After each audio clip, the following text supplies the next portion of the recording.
Oi, vamos continuar o nosso estudo, mas para isso a gente vai começar com uma oração, né? Como sempre.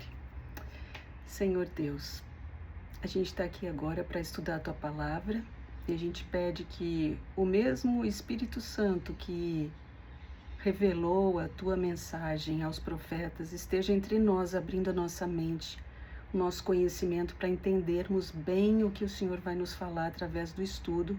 Em nome de Jesus, amém. Então hoje a gente vai aprender como estudar a Bíblia. Então, na área da medicina, do direito, eles têm palavras, expressões específicas e precisam ser desvendadas através de um guia. E a Bíblia, ela não deixa de ser da mesma forma. Ela tem linguagem, ela tem expressões, certas histórias ou formas de ser contado, como era naquela época, né? E para isso a gente usa uma ciência chamada hermenêutica. Essa ciência, ela ensina a interpretar a Bíblia, no caso, porque a ciência da hermenêutica, ela trabalha com interpretação de texto, tanto religioso ou filosófico, mas especialmente das escrituras sagradas. Então ele desvenda, na verdade, ele ajuda a gente a interpretar os textos, a desvendar as mensagens e o sentido das palavras, né? Então não é um achismo, não existe, eu acho que isso aqui é assim. Não existe.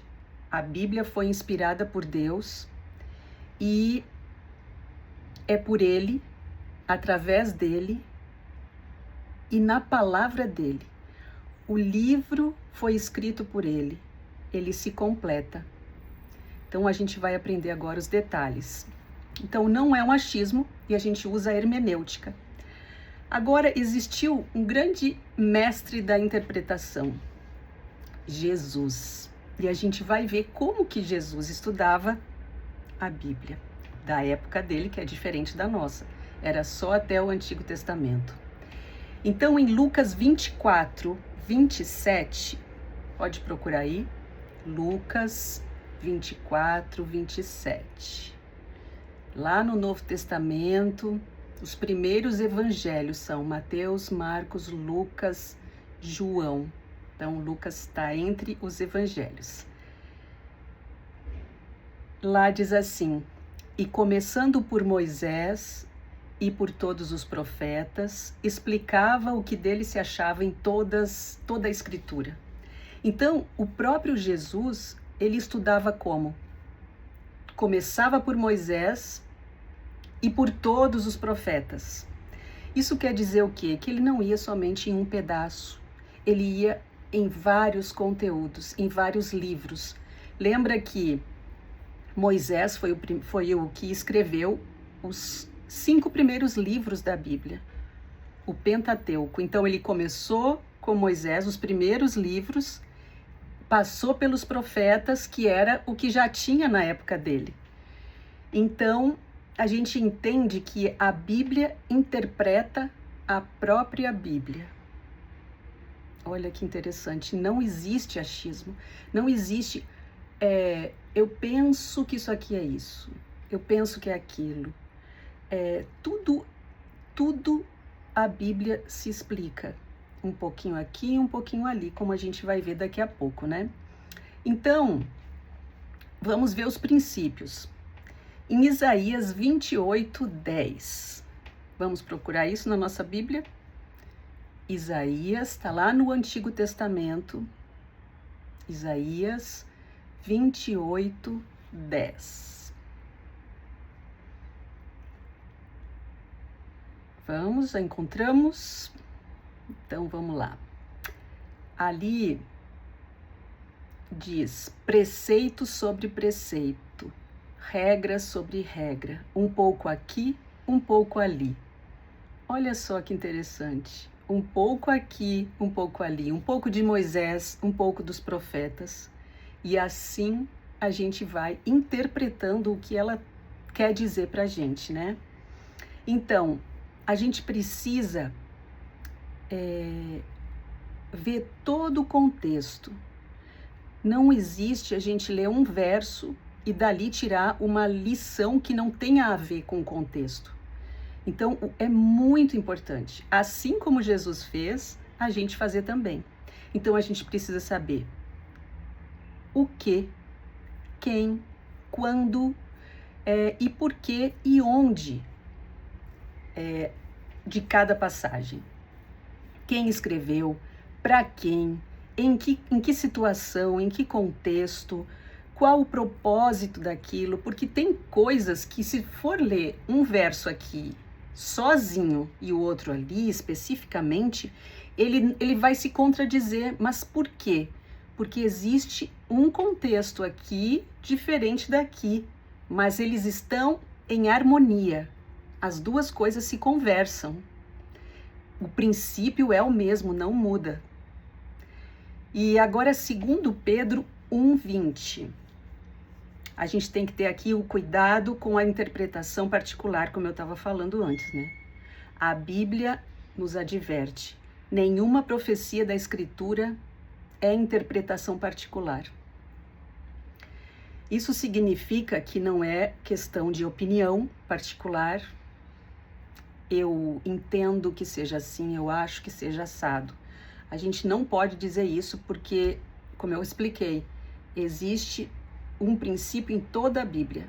Cada tema, ele vai falar a mesma coisa, mas a gente precisa entender o contexto para que não entendamos que talvez este aqui esteja contra os outros, esse verso. Porque muitas vezes, como eu falei, pode acontecer de aqui ele está falando diferente, mas não é diferente, ele é igual ao que está aqui no começo. Digamos, é um exemplo, né? Então, é muito importante isso, o contexto. Quem escreveu, para quem, quando, onde, em que situação, qual o objetivo. Isso a gente vai entender lendo todo o capítulo, quem sabe mais capítulos atrás e mais à frente. Então, a interpretação, ela precisa estar em harmonia com toda a Bíblia, como a gente tem visto nos nossos estudos, né? Agora, segundo Pedro 1:21, a gente viu na nossa conversa passada que aqui diz que homens falaram da parte de Deus movidos pelo Espírito Santo. Isso quer dizer o quê? Ninguém falou por si próprio, porque queria, porque eu acho isso, porque eu quero escrever a Bíblia, eu quero ter uma parte lá na Bíblia, eu vou escrever. Não é assim. O Espírito Santo de Deus escolheu homens que falaram da parte de Deus, movidos pelo Espírito Santo. Então, isso revela a natureza divina da Bíblia. Então, a gente viu na nossa conversa passada que os homens, existe a revelação de Deus para o profeta, para a pessoa, né? Existe a iluminação e existe a iluminação, e tinha mais um outro, mas assim, o caso é esse. A revelação é quando Deus passa a mensagem, e a iluminação é quando existe o respeito quanto à linguagem, à cultura daquela pessoa. Então não é ditada a mensagem, ela vem e eu vou usar o meu contexto em que eu vivo para poder passar aquilo para o papel. Então isso é muito importante a gente entender também, porque tudo lá na Bíblia, no Antigo Testamento, no Novo, eles vão ter um contexto, uma realidade de cada pessoa que escreve. Paulo escreve de uma forma mais robusta, mais intelectual, em alguns momentos é um pouco mais complicado de entender, porque ele era muito estudado, mas existiu pescadores que escreveram a Bíblia, existiram pessoas humildes, a maioria eram pessoas humildes. Então tem tudo isso, né, que a gente tem que pensar. Isaías 8:20, ele diz: à lei e ao testemunho, se eles não falarem segundo esta palavra, jamais verão a alva. Isso aqui significa que a palavra de Deus é o padrão final. À lei e ao testemunho, se eles não falarem segundo esta palavra, se algo não estiver de acordo com a Bíblia, não vem de Deus. E a Bíblia não tem nada que não vem de Deus. Tudo veio pela inspiração de Deus. Isaías 8:20 falou isso. Então, Êxodo 34:27, Êxodo lá no comecinho da Bíblia, diz: escreva essas palavras, porque é de acordo com elas que eu faço aliança com você e com Israel. Quem disse isso? Deus instruiu Moisés dizendo isso. Escreva essas palavras. Então, a gente vê que Deus não só inspirou, mas também ordenou o registro escrito segundo a sua vontade. Olha que força, que poder, hein? Um livro sagrado que o Criador do universo usou homens como nós para escrever. E aí tinha casos que ele dizia, escreve isso. Tinha casos que era assim. Então, Deus, ele não apenas inspirou, mas ele também ordenou que estivesse sendo escrito aquilo que ele queria, né? Conferindo a autoridade divina. Então, temos na própria Bíblia dizendo que essa autoridade é divina. E o centro da Bíblia? Toda a Bíblia aponta para Jesus. Toda a Bíblia, desde o Gênesis até o Apocalipse, fala de Jesus. O Antigo Testamento, repleto de profecias, de promessas sobre o Messias. E no Novo Testamento, a gente vê o cumprimento dessas profecias. A gente vai ver um exemplo em Isaías 53. Isaías 53, ele fala do sofrimento de Jesus por nós na terra. Isso 700 anos antes de acontecer.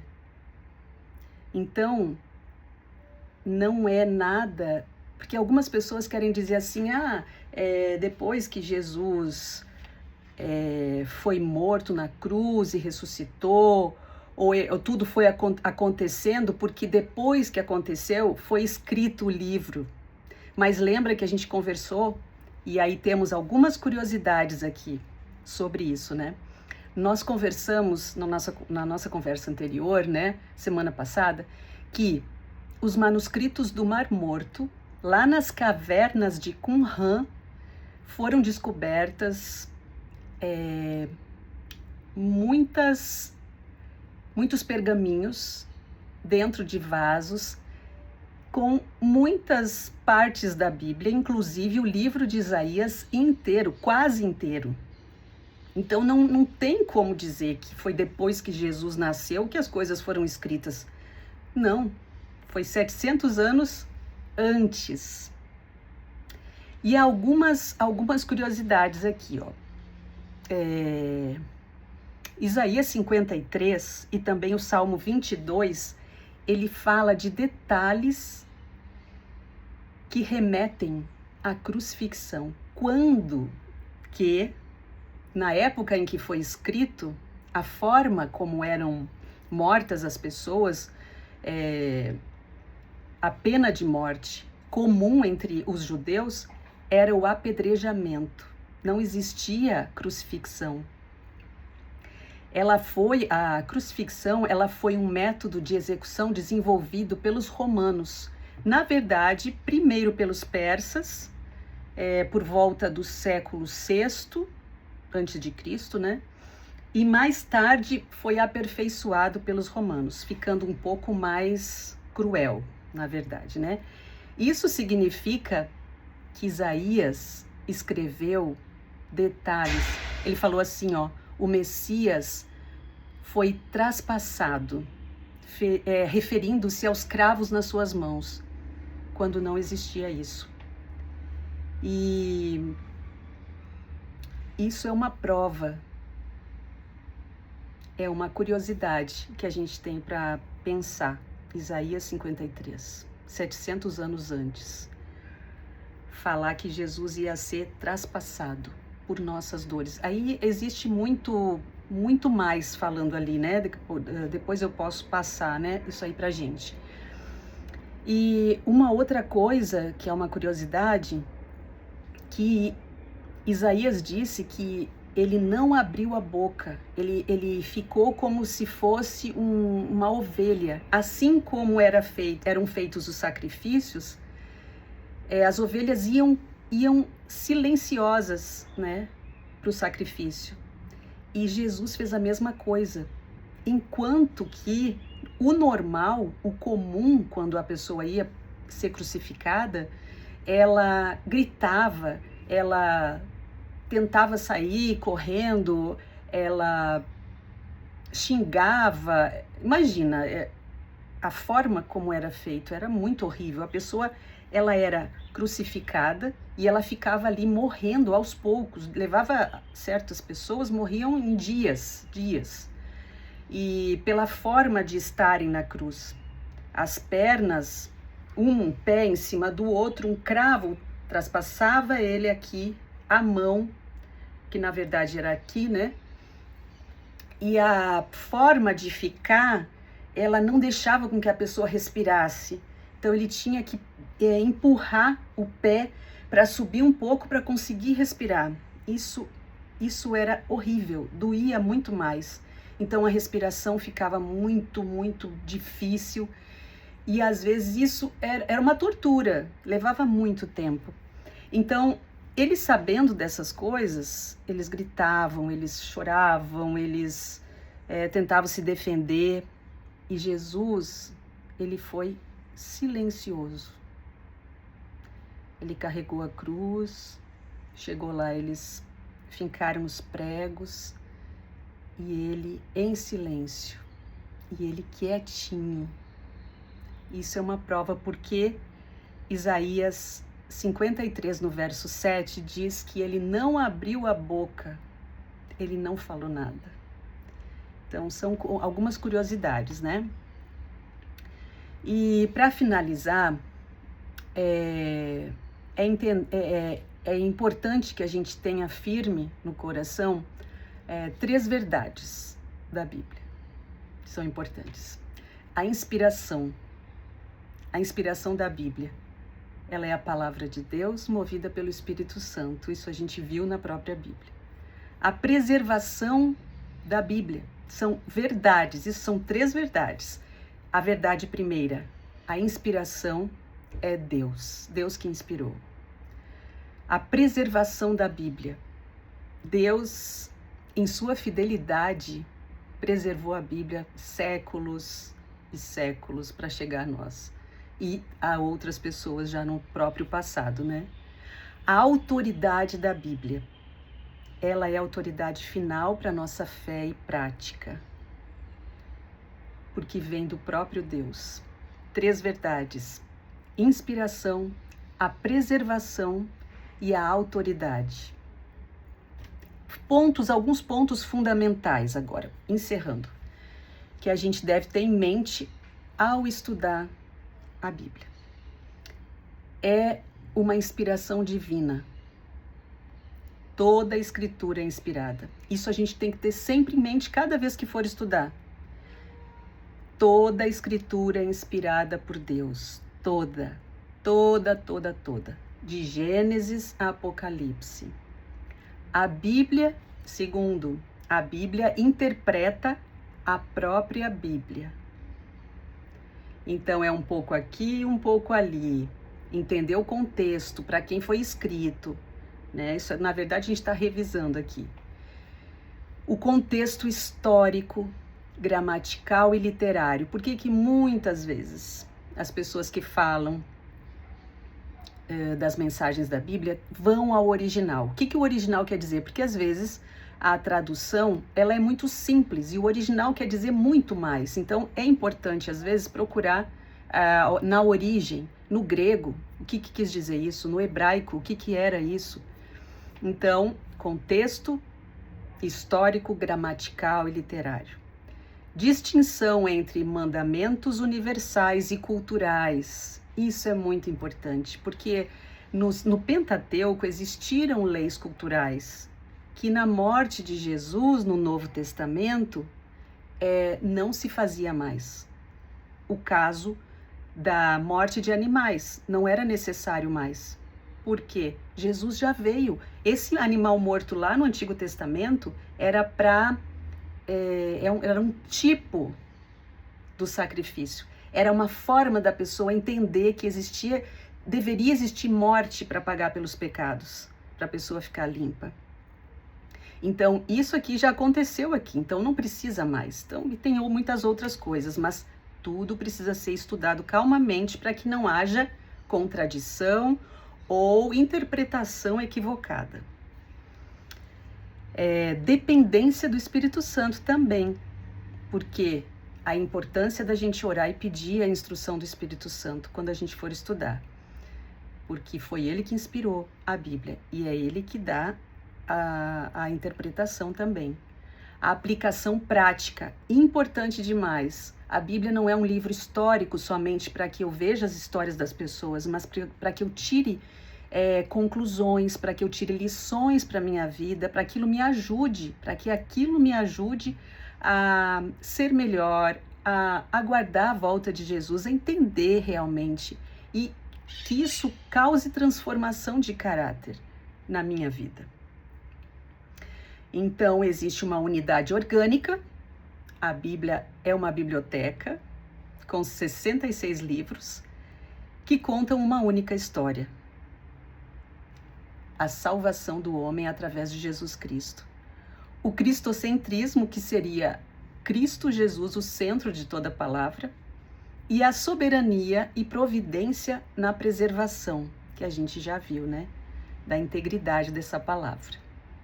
Então, aqui estão algumas coisas que são importantes para que a gente possa estudar a Bíblia com segurança de que não tenhamos interpretações equivocadas, interpretações que sejam conduzidas porque eu quero que seja assim. Não existe. Então, esse é um fato. A gente precisa ter esses princípios da hermenêutica para poder estudar e entender a Bíblia. Então, aqui fica hoje o nosso estudo, como estudar a Bíblia. Um abraço, um beijo, até a próxima.